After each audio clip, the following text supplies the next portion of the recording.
I dream the imbalance of the feminine in terms of this process, and how the imbalance keeps the masculine imbalanced. In other words, it's like the feminine is actually creation, and the masculine brings down an energetic that needs to find a greater wholeness and be okay in creation that has all of these reflections and imbalances.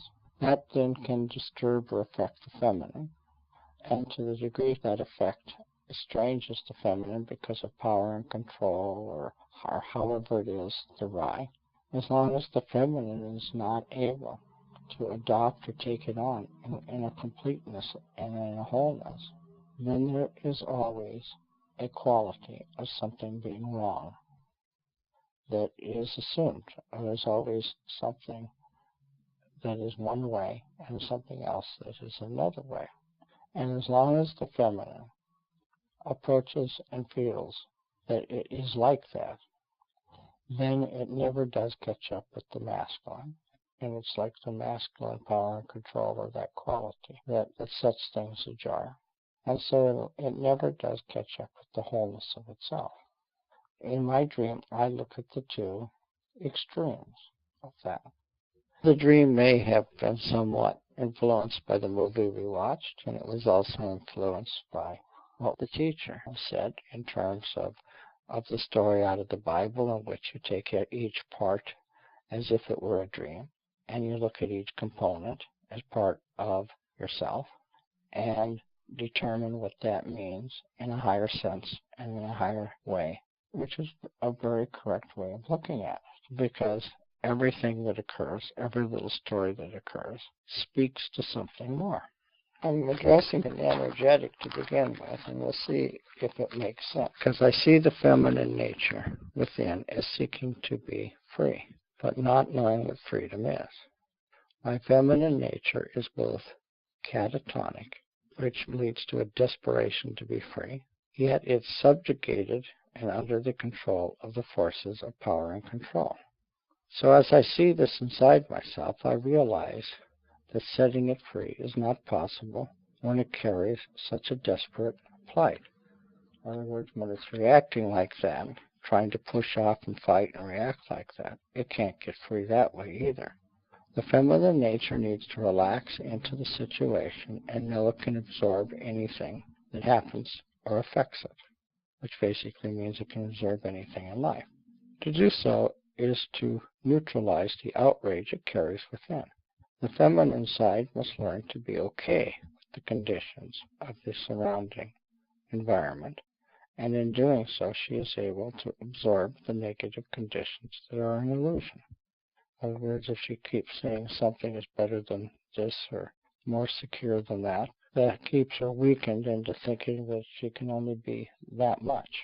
The part of the feminine nature that thinks it can escape from this. In other words, there's a part that can be in chains, and then there's another part that can have broken the chains and be running to get away and looking for something to rescue it from its plight, is also not accepting responsibility because it's running away from it. I can see that for it to be rescued, it must assume that everything is okay. It must be in a state where nothing can affect it, that everything is okay, and in doing so, shift herself away from how something can supposedly keep her limited or cause fear and reaction. And in doing this, access her ability to take on everything that is. In other words, if you visualize the state that you're captured in life, either in chains, subject to the powers and controls to be, or that you're running away from the powers and controls to be, trying to break free, both conditions lack acceptance. Both conditions act as if there is something that can overpower or control you. And if the feminine is everything in creation, why is she raging at some part of herself? There's this lack of acceptance, no matter how dire conditions in the outer are shape or appear for her, which is keeping her in chains.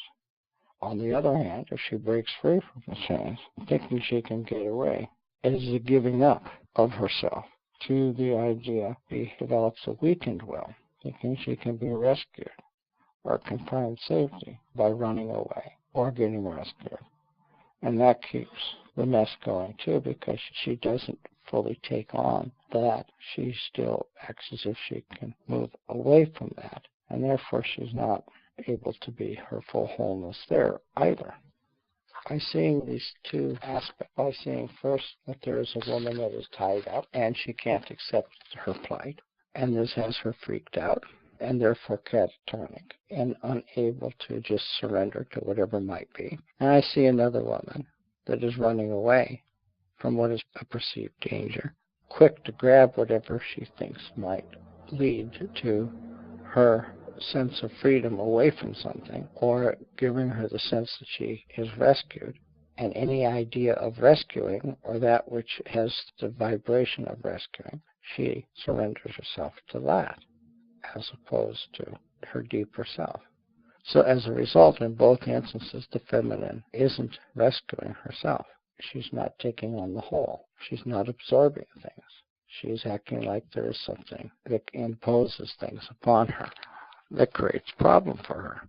She is not accepting, like I said earlier, the responsibility for the plight in either of these instances, because when tied up, she is catatonic, and when she is free of those chains, and if there is an outside rescuer, which she's inclined to think then, because she's broken free from one thing, so obviously there's a rescued state, she's ready to give up her sense of self to that.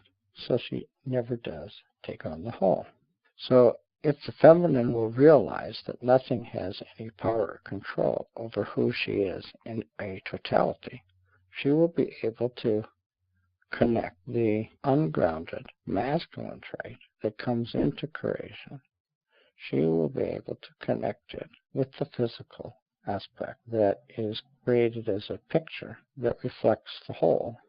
She will be able to pull those two together as opposed to them being separate or apart. But if she continues to act as if she is being subjugated, or even that she has a right to try to escape from a plight around her, as if that's possible, she leaves the masculine side of herself disconnected. Life then is unable to shift or evolve. When circumstances are like that, the only thing one can do is sit in an inner place that is without any action, that simply observes how these parts of oneself volley about and keep one in either one extreme or another. One stage can be like a type of righteousness and rage, and the other the idea that you can manipulate the variables to the point where you can find a way out that's conditional. And every effort to do that, if you look at it, you just go from one mannerism to another, trying to delude yourself. And nothing in life is able to change, evolve, or shift. So you convince yourself, as you alter or find a type of way out from time to time, that the appearances are actually shifting or changing. But when you see the outer appearances shifting and changing, you breathe a sigh of relief as if that is actually what has happened, and then get lazy and don't accept the greater whole.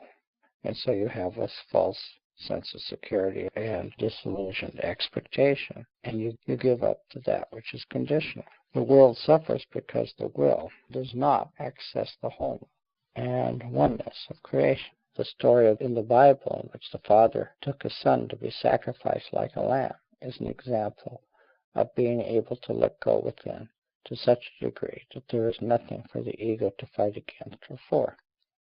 That is the need that exists. I must reflect or present or be in a global solution, and if I am unable to do this from within, there is no healing, there is no overall balance, and there is no oneness. And you can also say that there is a deeper meaning in that to abide by a consciousness that doesn't declare war on any part of itself, nor is devolved, meaning a stepping back based upon fear and ignorance. When that's removed, the coming together is natural.